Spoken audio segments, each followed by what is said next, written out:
Uh, Assalamualaikum warahmatullahi wabarakatuh. We'll be discussing the Quranic principle of education for part two. Um, well, let's start by talking about the principle six, language matters in Quranic education. Ladies and gentlemen, because your course is language and education in Quran, this slide is very important. The Quran teaches not only true ideas, but true methods of discourse. This is highly relevant to English education students because classroom language matters.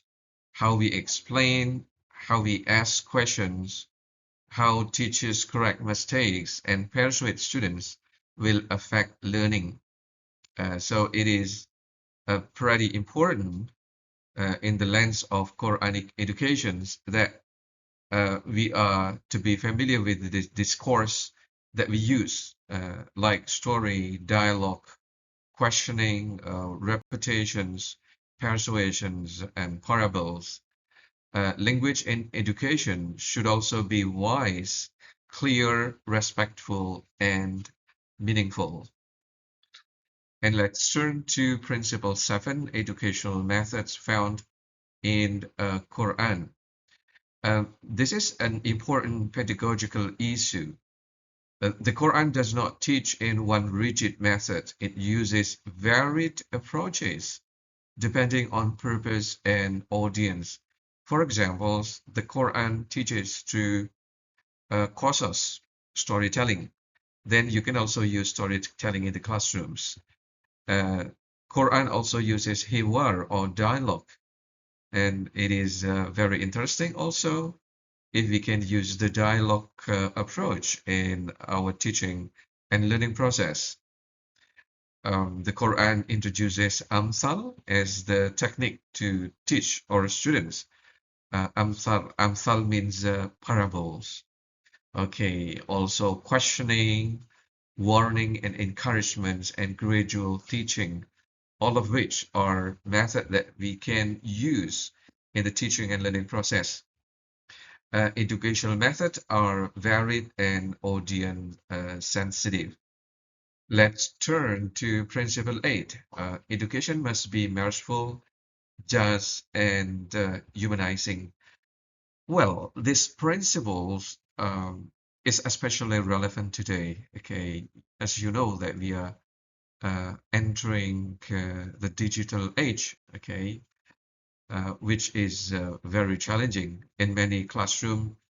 Um, Students experience fear, labeling, and humiliations. People also say that now it happens what is so-called the degradations of the character education. So what happens in the classroom is like what I have mentioned before, like humiliations, yeah, labeling and fear. Okay, so we need to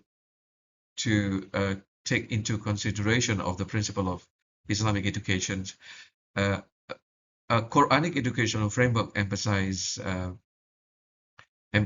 mercy, justice, and human treatment.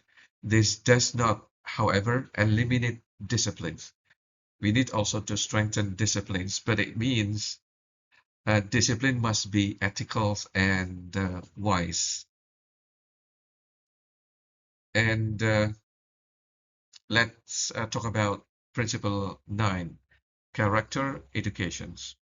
Character education is central. Students may achieve academically but fail ethically.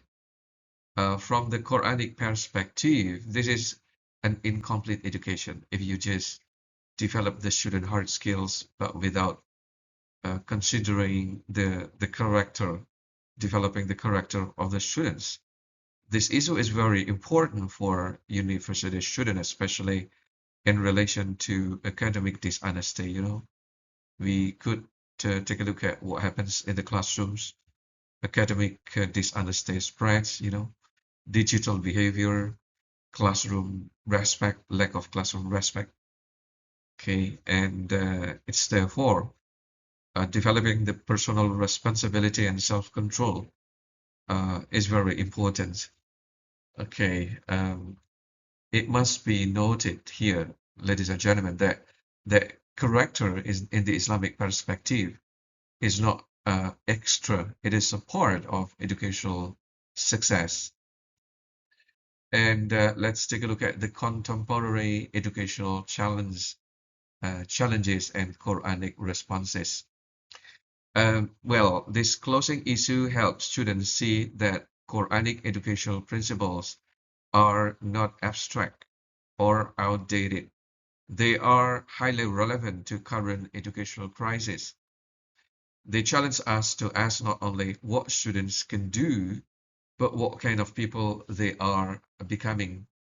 Okay, so the Quranic perspective of education is expected to be able to tackle the contemporary issues like AI misuse and plagiarism, superficial learning, weak adab in communication, overemphasis on grades, fragmented knowledge, teachers burnout, yeah.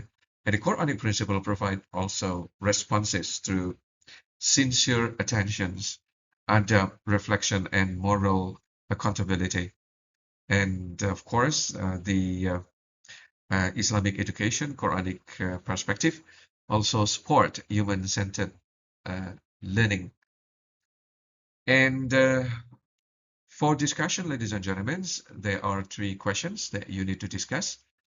Okay, the first is which Quranic principles of education is most needed today? And the second one is how can an English teacher apply Quranic values without becoming merely preachy? And then number three, what is the difference between being informed and being educated? Okay, and as the concluding message, sorry, the concluding message, the strongest takeaway of our lesson today is, ladies and gentlemen, that the Quranic present education is as a deep moral and intellectual project. Okay, so it honors knowledge, but always in connection with character, with adab, reflection, and wise communications for future teachers. For to all of you all, guys, this means teaching is both academic and ethical. It should be both academic and ethical. Thank you very much for attending this online meeting, and wassalamualaikum warahmatullahi wabarakatuh. See you.